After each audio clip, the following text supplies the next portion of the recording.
the big thing again is our standard is to try to win every game. We didn't do that, and so we didn't be able to fulfill the standard that we tried to set, and certainly went in the game feeling like we would be able to and have our opportunities. Shot ourselves in the foot by coming out, the first 3 series defensively and giving up big plays in each series, and particularly with the first 2 series, not really giving ourselves a chance to get off to a fast start, really put us in a bind and a hole. I do think the defense did a fantastic job of being able to come back and get a couple stops through a couple series, particularly a big stop, off of 4th down, where we went for it on 4th down and turned the ball over on downs to them, and still got a big stop from them. Missed field goal going into the first half, gave us momentum going into the half. But at the end of the day, we've got to do a better job of defeating some of the cut foot blocks, and we got to continue to do a better job of being able to tackle in space. Positives again from the offense. We knew going in with both teams really being a ball possession offense, that we wouldn't have very many series. We had an opportunity for our offense. We scored 4 of the 8 series we had opportunities to, and I do think we had better rhythm. I do think that improvements were made in both 3rd down and in our red zone offense, and those are 2 of the things we tried to key on this past week. Trying to be able to get out to a fast start, what we were doing with making a couple of adjustments in our practice schedule, and certainly got to be something we certainly emphasized it today in our meetings and what we sat there and tried to talk about, and talked to them about the same thing in the locker room post game, making sure that we got off to a quicker start and giving ourselves an opportunity in the game. Coach, in the preseason, and when you got the job, you were a little defensive when people would ask you, are we going to run the ball? And you're like, of course we're going to run. Sure. Running is what we're going to do. We're Sure. not going to be a passing team. We're going Sure. to run the ball. It looks as though, and you brought in 2 guys who are a little known more for throwing, offensive coordinators, both of them, Dean and Gillespie, for throwing the ball a little more than running the ball. Now that we're a little bit 5-6 games into the season now, it looks like we are going a little more throwing than we are running. Is that? No, and people have asked me that, and it's more than a fair question. I think from day one, really, since I got hired, that has been what we wanted to be able to do, was run the ball and be able to make sure that we were trying to run variations of the option and trying to do it out of the gun. We've tried to keep it as similar as we could. What's kind of happened to us, to be honest with you, is we've looked up and we hadn't had very good boxes to be able to run it into, whether we had 7 and they had 9, or, in some cases where they had 10 and we had 8. And so the only way to really be able to do that is to be able to give ourselves a chance to try to open up the box a little bit better and give our O-line a chance to be a little bit more successful, is to be able to throw it. And what happens to you a lot of times is teams are playing zero coverage. They've got a nickel, and they've got 3 other DBs sitting there playing on you, man coverage, and they've got a zero safety sitting at 8 yards running the alley and hitting our quarterbacks. And so what we've tried to do is make the adjustment and throwing the ball. It would be one thing if I didn't think we could throw it with any efficiency. It'd certainly be one thing if I didn't think we had good receivers or good quarterbacks, but it's been able to help us. And I think that part of us, again, and I don't want to disappoint people. We want to be able to sit there and run the ball. We do. And I apologize if I've misled anyone. That's not the intent. The intent is to try to do what I think we can do on offense, give us a chance to be successful. And for us to be able to run the ball right now, which I do. I thought our offensive line played their best game the other day, and I thought our running backs played their best game, was trying to be able to get into looks that gave us a chance to be successful. And when we did run it, we had our opportunities to do that, and we moved people off the ball. But in the past, a lot of teams have tried to put 9 or 10 guys in the box, and Georgia Southern's still been able to run the ball. It doesn't seem like we're able to run it as efficiently, and I guess the question would be, why is that? Because they've faced 9-man fronts before.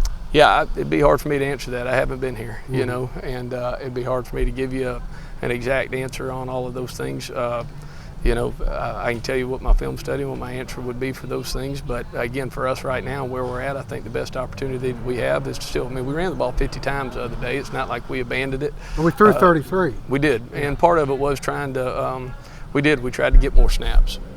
We tried to get more snaps the other day than what we've been doing the last 2 or 3 weeks, and that was part of it. And part of it was to make sure that, again, we didn't lose our number in how many times we ran it. And the other part being, again, trying to get a box count that gave us a little bit better chance to be successful.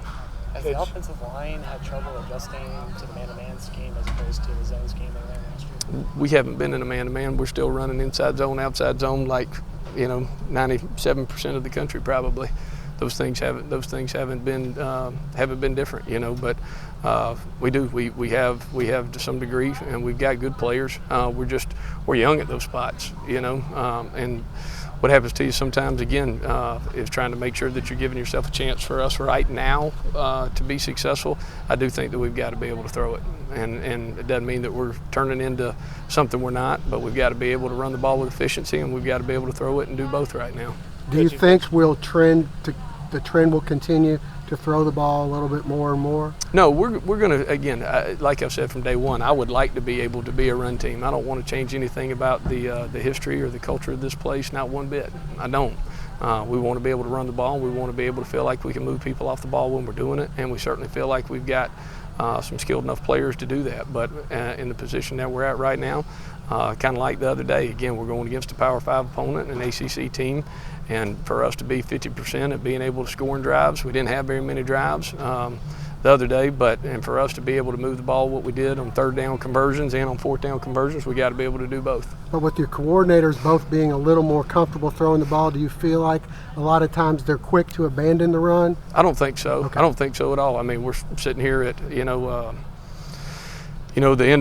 end of week 6, which is halfway through the season for us, and we're still a top 10 rush team in the country. And I think, if I remember correctly, I think we're 14th in the country in passing efficiency offense. And and that's what we've got to try to continue to be. Now, again, there are some different things, and they'll tell you we did try to go a little bit more up tempo to get in a little bit better rhythm as much as anything, and to be able to try to get an opportunity for us to be able to use what we feel like is our strengths, which is being able to play at a little bit faster pace, so that we could get more snaps. But again, I don't think we ran it any less this week than we have the last week or two. We just tried to run more plays. You moved Coach Gillespie upstairs and Coach Dean on the field. Do you feel like that was a more comfortable fit, or is that just? Well, I moved him and Coach Zoe, to be honest with you. Okay. They both went up top, and again, Coach Gillespie being our play caller, I felt like he had a better chance to be able to see it from the box. I felt like Coach Zoe trying to get us in a little bit better rhythm. And, again, same thing. We've got an inexperienced group in the secondary. I asked Coach Rowell to come down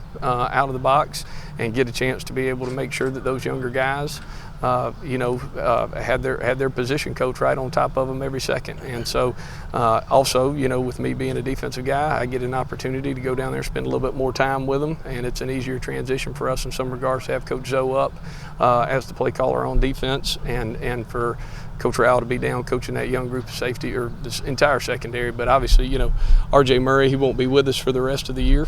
And so with R.J. being out and, having some other dings and dangs at the rest of those spots, then we go from being inexperienced to even having the next group of inexperienced guys in there. So I thought it was a good move, all the way across the board for the offense and the defense. New Mexico State coming up this week, they've scored some points. They've not scored some points. Sure. It's kind of been hard to get a gauge. They scored a lot against Kentucky, an SEC school. Your thoughts on playing New Mexico State? Well, I think the big thing, Doug and his staff, I think have done a good job, obviously. And, you see those guys really being able to turn them around. The first thing that jumps out at you on the tape in New Mexico State is they play really hard, and they're a physical group. Obviously they've got the running back, Larry Rose, ran for 1,700 yards last year, on their offensive side of the ball, and they're leading our conference right now in passing. So when you've got those two things and you've got a 1-2 punch of being able to run the ball and being able to throw it, that's going to make things difficult for the defense. When you take a look, them defensively, obviously their defensive coordinator, was a head coach at Boston College a couple of years ago, certainly knows what he's doing. They're 4 down front, and again, they play a mixture of zone stuff, but they're going to try to load the box and make sure that you don't run it. That's what they've done versus every team, and it's certainly a heavy pressure team. So we've got to be able to match those things and be able to play at our best. Fourth game of the 4-game road swing.